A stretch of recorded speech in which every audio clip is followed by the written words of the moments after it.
O que é que nos reserva o futuro? Ao nos depararmos com as notícias de tragédias, fome, assassinatos, desastres naturais, violência, uma pergunta parece tomar conta de todos os corações. Até quando? Existe alguma saída?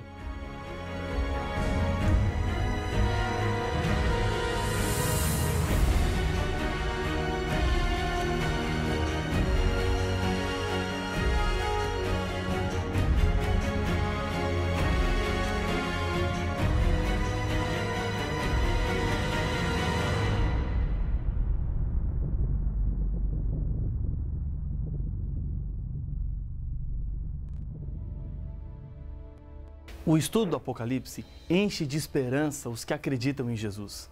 Assim como os 3 primeiros capítulos de Gênesis apresentam a história da criação, a queda do homem no pecado e o paraíso perdido, os 3 últimos capítulos do Apocalipse mostram que Satanás e suas obras serão destruídas e o Éden será restaurado.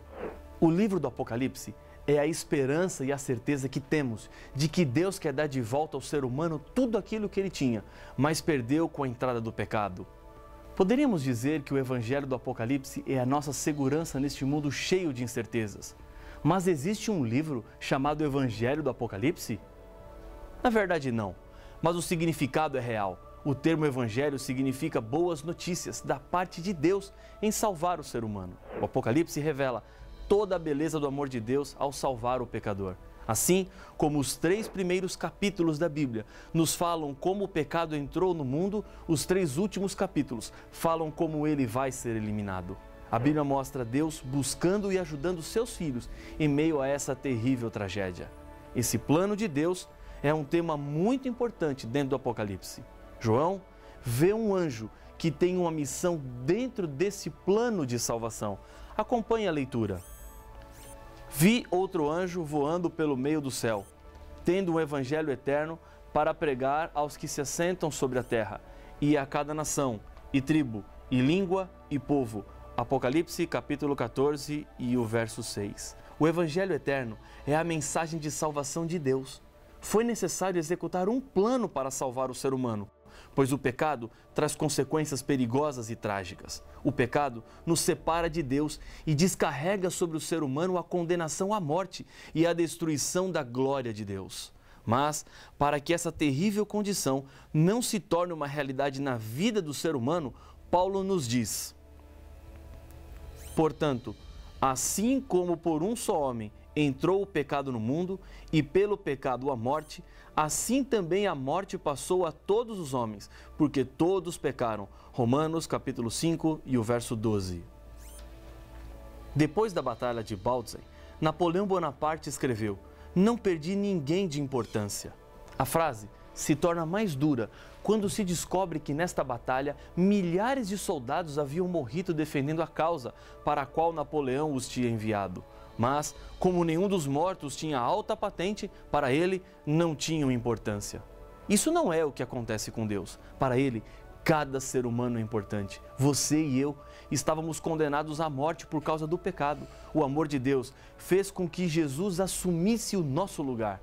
E a minha morte agora é a morte de Jesus. A minha culpa agora recaiu sobre os ombros de Jesus. O que Jesus fez foi por toda a humanidade que está contaminada com o pecado. Mas Jesus faria isso apenas por você, ou se fosse apenas por mim.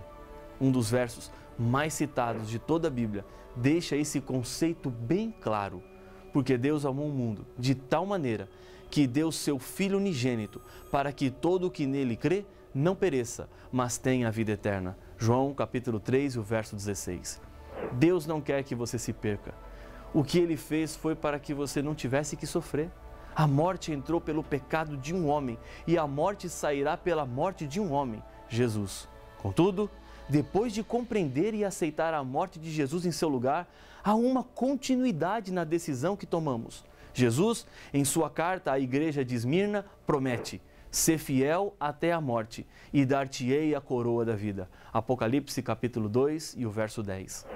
Deus entregou o seu Filho por causa do pecado. A entrega não foi como a de uma pessoa que está com um revólver apontado para o seu peito. Ele fez por amor. Uma antiga história ilustra essa realidade do amor de Deus. Durante meses, Margarida economizou, esperando comprar um bom presente de Natal para o seu marido Antônio. Quando faltavam poucos dias para o Natal, o dia da entrega do grande presente, ela descobriu que o dinheiro que tinha juntado era pouco para o presente que ela queria dar ao marido. O que fazer então? Encontrou um anúncio de uma empresa que comprava cabelos compridos. E lá foi então. Vendeu a sua longa e bem cuidada cabeleira. Com o que lhe pagaram, comprou uma corrente de ouro para o relógio de bolso do Antônio, que pertenceu ao seu pai e antes ainda ao seu avô, e que ele considerava um bem muito precioso e valioso. Naquele dia, Antônio, quando chegou em casa, trouxe um pacote com um presente de Natal para sua esposa. Ao abrir, Margarida viu 2 lindas presilhas de cabelo, que durante algum tempo admirava na vitrine de uma loja. Ao refazer-se da tristeza que lhe veio ao pensar que agora elas seriam inúteis, pois já não tinha os longos cabelos, correu para buscar a corrente de ouro que tinha comprado para o marido. Quando Antônio abriu o presente, foi ele quem ficou triste. Vendi o relógio para comprar as suas presilhas, disse ele. Não há dúvida que os dois se amavam, pois cada um tinha sacrificado algo que gostava muito para ver o outro feliz. Sacrificar-se para ver o outro feliz. Foi exatamente o que Deus fez, um sacrifício de vida pela sua felicidade. Ninguém pode obrigar Deus a dar alguma coisa. Ele entregou o seu filho porque amava muito, porque ele te ama muito. Amar é entregar-se, doar-se. Não foi dinheiro que Deus deu, não foi um continente, nem um planeta. Amou a tal ponto de entregar seu filho à morte. E o que ele espera de nós? Ele não diz, quer salvar-se? Pague o preço, pois então os pobres não se salvariam. Também não diz, trabalhe, porque os doentes se perderão. Também não diz, se quiser salvar-se, estude, pois os que não têm oportunidades de estudar não poderão se salvar. Ele apenas diz, aceite, creia. E isso você pode fazer, pois pode crer em Cristo, que por amor deu a vida para salvá-lo. O plano de salvar o ser humano existe antes mesmo do ser humano experimentar o veneno amargo do pecado. Em Apocalipse 13:8, a Bíblia diz: E adorá-la-ão todos os que habitam sobre a terra, aqueles cujos nomes não foram escritos no livro da vida do Cordeiro, que foi morto desde a fundação do mundo. Todos os que forem salvos serão por causa de Jesus. Ele é o único caminho que nos levará para a vitória e o completo abandono do pecado. Não existem 2 planos da salvação, um no Antigo Testamento, antes de Jesus nascer na terra, e outro para o Novo Testamento, depois que Jesus viveu aqui na terra. Jesus assumiu uma culpa que não era dele. João, em Apocalipse 1:5, apresenta que e da parte de Jesus Cristo, a fiel testemunha, o primogênito dos mortos e o soberano dos reis da terra, aquele que nos ama e pelo seu sangue nos libertou dos nossos pecados. Antes de Jesus tornar-se homem, a salvação somente seria consumada no futuro, quando Jesus assumiria de uma vez por todas a culpa do ser humano. Mas, para que essa realidade não fosse perdida desde os dias de Adão, e depois os rituais que envolveriam o santuário que Deus mandou construir, cordeirinhos deveriam ser sacrificados como símbolos. O pecador colocava sua mão sobre a cabeça do cordeiro e transferia a sua morte, consequência do seu pecado, para o inocente animal. Essa morte acontecia no lugar da morte do próprio pecador. Jesus interrompeu esse sacrifício de animais porque ele é o Cordeiro de Deus e a sua missão de tirar o pecado do mundo foi bem sucedida. Não há outra opção ou forma de sermos salvos. Em Atos capítulo 4, versos 11 e 12, lemos: Este Jesus é pedra rejeitada por vós, os construtores, o qual se tornou a pedra angular. E não há salvação em nenhum outro, porque abaixo do céu não existe nenhum outro nome dado entre os homens pelo qual importa que sejamos salvos. O que Jesus faz é para sempre e é completo. Estas coisas diz o santo, o verdadeiro, aquele que tem a chave de Davi, que abre e ninguém fechará, e que fecha e ninguém abrirá. Apocalipse capítulo 3, verso 7.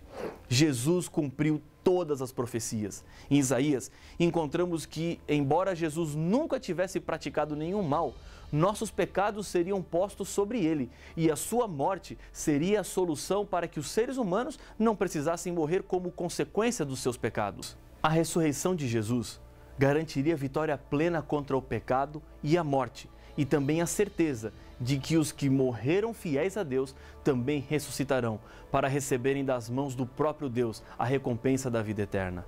Isso quer dizer que, quando Cristo abre a porta de salvação, ninguém pode fechar, nem o inimigo pode fechar a salvação para você. Mas se você não aceitar, a porta da salvação se fechará para você e depois de fechada, ninguém mais poderá abrir. E para receber a salvação, hoje, existem 3 passos que precisamos dar. Atos 16, 31. Responderam-lhe: crê no Senhor Jesus e serás salvo, tu e a tua casa. Crer em Jesus não é simplesmente dizer que Ele existe.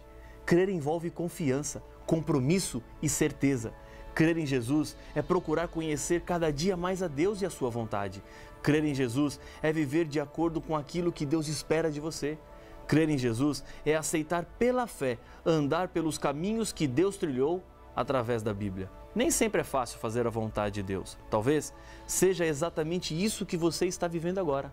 Tenho tantas coisas para acertar. Os meus problemas são muito complicados. Como é que a minha família vai reagir? Se você não confiar em Jesus, Ele não pode te salvar. Deus criou você como um ser livre. Ele respeita as suas decisões, mas hoje apela incansavelmente ao seu coração dizendo: filho, filha, deixe-me cuidar de você. Segundo ponto, Atos capítulo 3 e o verso 19. Arrependei-vos, pois, e convertei-vos para serem cancelados os vossos pecados.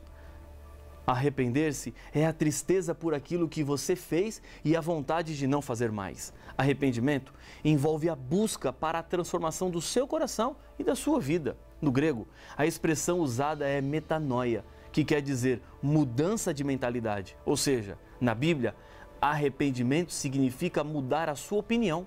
É uma mudança genuína da mente e atitude para com Deus, consigo mesmo e com os demais. A pessoa arrependida, por meio do Espírito Santo, começa a ver as coisas como Deus vê. Conversão, portanto, significa dar uma volta e retroceder no caminho da vida de pecado, avançando para Deus. Terceiro passo, 1 João 1,9. Se confessarmos os nossos pecados, Ele é fiel e justo para nos perdoar os pecados e nos purificar de toda injustiça. Primeiramente, o texto deixa bem claro que os seus pecados devem ser levados diretamente a Deus. Paulo, em sua primeira carta a Timóteo, capítulo 2, verso 5, diz que: porquanto há um só Deus e um só mediador entre Deus e os homens, Cristo Jesus, o homem. A razão disso é claramente vista em toda a Bíblia. Só Jesus tem a natureza divina e humana. Jesus é Deus e, para salvar os seres humanos, tomou a natureza humana. Jesus não cometeu nenhum pecado, portanto, não merecia morrer. Mas Ele morreu para pagar a dívida que os nossos pecados causaram.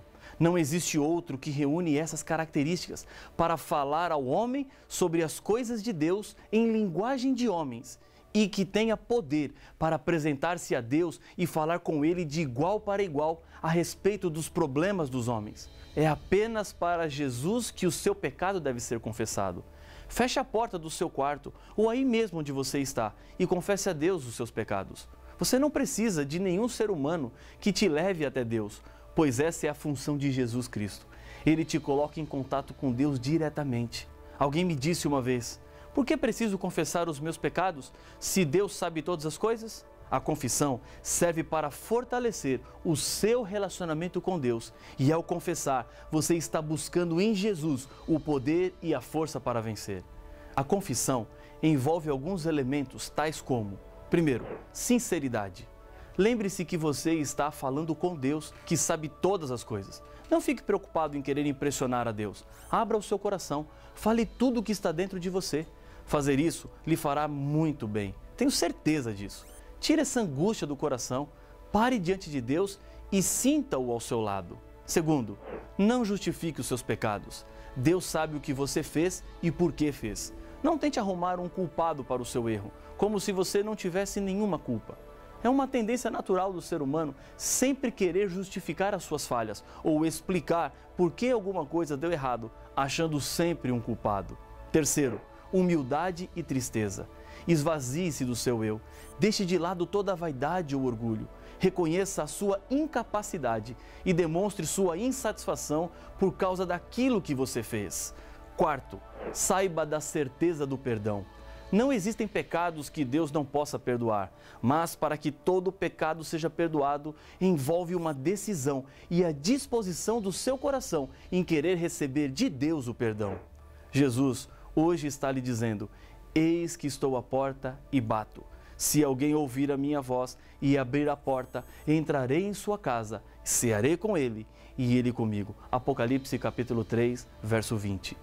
Jesus está batendo porque ele quer entrar. Não deixe Jesus continuar do lado de fora. O que ele tem para fazer em sua vida começa no seu coração. Ele quer mudar o seu caráter, transformar os seus hábitos. Porque Deus é quem efetua em vós tanto querer como realizar, segundo a sua boa vontade. Filipenses 2,13. Não quer você experimentar essa transformação agora? Repita comigo o que eu vou dizer, aí mesmo onde você está. Não se preocupe se alguém vai lhe ver. Lembre-se que esse é um momento especial, apenas entre você e Deus. Senhor, reconheço que sou fraco diante das tentações e do pecado. Entendo que Jesus é poderoso para salvar-me. Aceito a morte de Jesus em meu lugar. Peço perdão dos meus pecados. Purifica a minha vida. Transforma-me completamente. Eu quero ter Jesus em minha vida. E agora eu lhe convido a orar comigo. Grande Deus, mais um filho, mais uma filha, neste momento aceita Jesus como Salvador em seu coração. Eu entrego nas tuas mãos esta pessoa que ora comigo neste momento. O Senhor sabe daquilo que cada um de nós passa, das lutas enfrentadas, mas reconhecemos a salvação e a libertação do mal através de Cristo Jesus. Fica ao nosso lado, pois oramos no nome daquele que nos salvou. Amém. Foram 7 igrejas que receberam as cartas de Deus. Elas foram escritas para o anjo ou o mensageiro de cada igreja. 3 declarações aparecem nas mensagens a cada igreja e têm muita relevância e importância para os cristãos de todas as eras. Mas que igrejas eram estas? E por que cada uma tinha um anjo? Estas mensagens são atuais para nós também? Para estas e outras perguntas, as respostas estão no próximo episódio de Apocalipse, o fim revelado.